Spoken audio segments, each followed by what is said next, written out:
Assalamualaikum warahmatullahi wabarakatuh. Ahlan wa sahlan teman-teman, jumpa lagi bersama saya, Nabila Segaf, dari jurusan Pendidikan Bahasa Arab semester 4 kelas A. Di video kali ini, saya akan mempresentasikan materi dengan tema Thoriqah Mubasyarah atau metode langsung pada mata kuliah Metodologi Pengajaran Bahasa Arab yang diampu oleh Bapak Hasan Saifullah MAG. Pada pembahasan kali ini, ada 5 subpoin pembahasan. Yang pertama yaitu latar belakang kemunculan metode langsung. Yang kedua, landasan teori metode langsung. Yang ketiga, karakteristik metode langsung. Yang keempat, tujuan metode langsung. Dan yang kelima yaitu implementasi metode langsung. Langsung saja kepada pembahasan yang pertama yaitu latar belakang kemunculan metode langsung atau Thoriqah Mubasyarah. Nah, metode langsung ini dikembangkan oleh Charles Berlitz, seorang ahli dalam pengajaran bahasa di Jerman menjelang abad ke-19. Faktor kemunculan dari metode langsung ini dilatar belakangi oleh penolakan atau ada rasa ketidakpuasan terhadap metode gramatika terjemah yang telah dibahas pada minggu kemarin. Nah, pada saat itu memang metode gramatika terjemah atau metode tata bahasa dan terjemah merupakan metode pengajaran bahasa kedua ataupun bahasa asing yang sangat populer.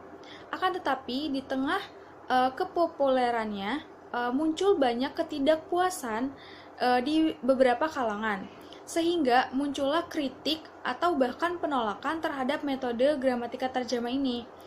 Kemudian muncul metode langsung. Ya, karena ketidakpuasan tersebut terhadap hasil pengajaran bahasa dengan metode sebelumnya. Alasannya bukan hanya itu, karena juga adanya perubahan orientasi dan tujuan dari pengajaran bahasa asing yang dikaitkan dengan kebutuhan nyata di masyarakat.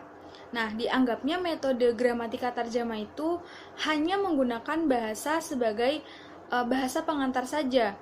Bukan hanya itu, tetapi juga karena bertumbuhnya jumlah masyarakat Eropa dari berbagai negara yang menjalin komunikasi antar sesama masyarakatnya, itu menyebabkan adanya kebutuhan yang mendesak agar dapat menguasai bahasa yang bisa menjadi bahasa pengantar secara aktif dan produktif. Nah, berkembangnya metode langsung ini ditandai dengan penolakan secara mentah-mentah oleh para penganut metode gramatika terjemah. Nah, metode langsung ini menginginkan pengajaran bahasa asing dengan secara langsung menggunakan bahasa tersebut atau bahasa yang sedang dipelajarinya tanpa menggunakan bahasa pengantar lainnya. Kemudian yang kedua yaitu landasan teori. Nah, metode langsung ini muncul berbarengan dengan studi linguistik modern yang mengajak pada pembelajaran bahasa secara alami.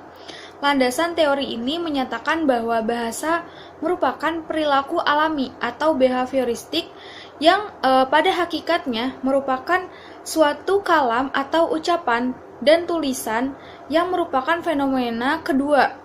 Berdasarkan metode langsung ini terkait dengan bahasa, metode langsung ini melihat bahwa bahasa bersifat behaviorisme yang terjadi secara langsung dan alami, sebagaimana seorang anak yang memperoleh bahasa ibu atau bahasa pertamanya. Adapun karakteristik dari metode langsung ini, yaitu yang pertama, memberi prioritas yang tinggi pada keterampilan berbicara. Kemudian yang kedua, basis pembelajarannya terfokus pada teknik demonstratif, yaitu menirukan dan menghafal secara langsung, di mana para siswa mengulang-ulang suatu kata, kalimat, dan percakapan melalui asosiasi dan definisi yang diajarkan secara induktif, yaitu melihat dari contoh-contoh, kemudian mereka mengambil kesimpulan. Kemudian yang ketiga yaitu kemampuan komunikasi lisan dilatih secara cepat melalui tanya jawab. Kemudian yaitu interaksi antara guru dan murid yang terjalin secara aktif. Selanjutnya yaitu materi pelajaran berupa kosakata yang ada di sekitar siswa dan yang biasa dipraktekkan dalam kehidupan sehari-hari.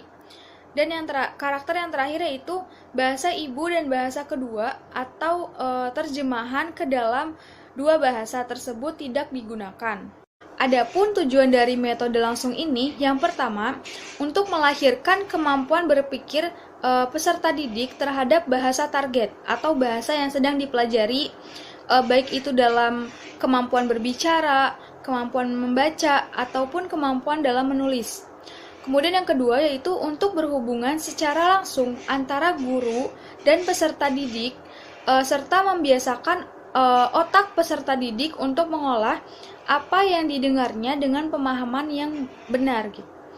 Kemudian yang ketiga yaitu agar para pelajar mampu berkomunikasi dengan bahasa asing yang dipelajarinya seperti pemilik bahasa itu sendiri. Selanjutnya yaitu implementasi metode langsung, yang di dalamnya itu ada peran guru, peran siswa, dan peran bahan ajar. Nah, apa sih peran guru dalam metode langsung ini?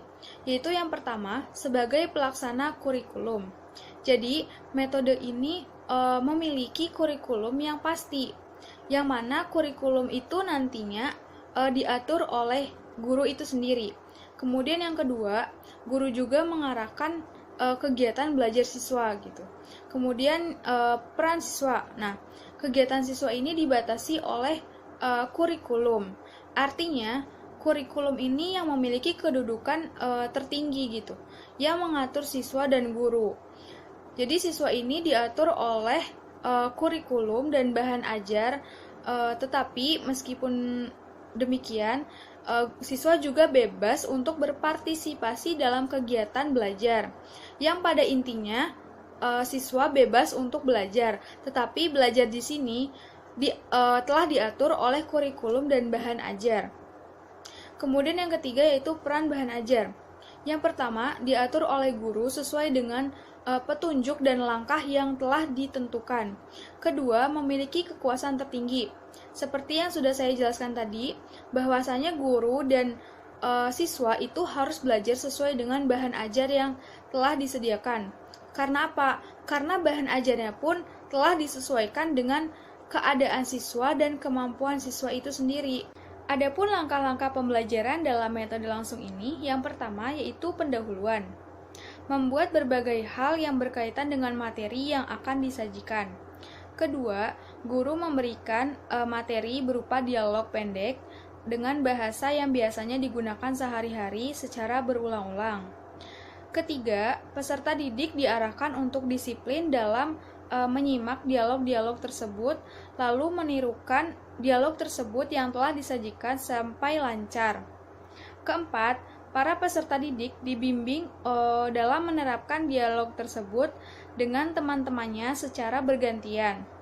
Kemudian kelima, struktur atau tata bahasa yang diberikan bukan dengan menganalisa nahwu, melainkan dengan memberikan contoh secara lisan yang sebisa mungkin menarik perhatian para peserta didik untuk mengambil kesimpulan tersendiri.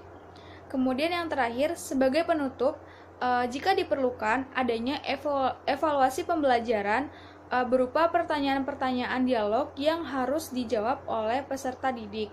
Dapat disimpulkan bahwa metode langsung ini menginginkan pengajaran bahasa asing dengan langsung menggunakan bahasa tersebut tanpa menggunakan bahasa pengantar lainnya. Mungkin cukup sekian penjelasan materi dari saya. Kurang lebihnya mohon maaf. Syukron ala husni ihtimamikum. Ila liqa. Wassalamualaikum warahmatullahi wabarakatuh.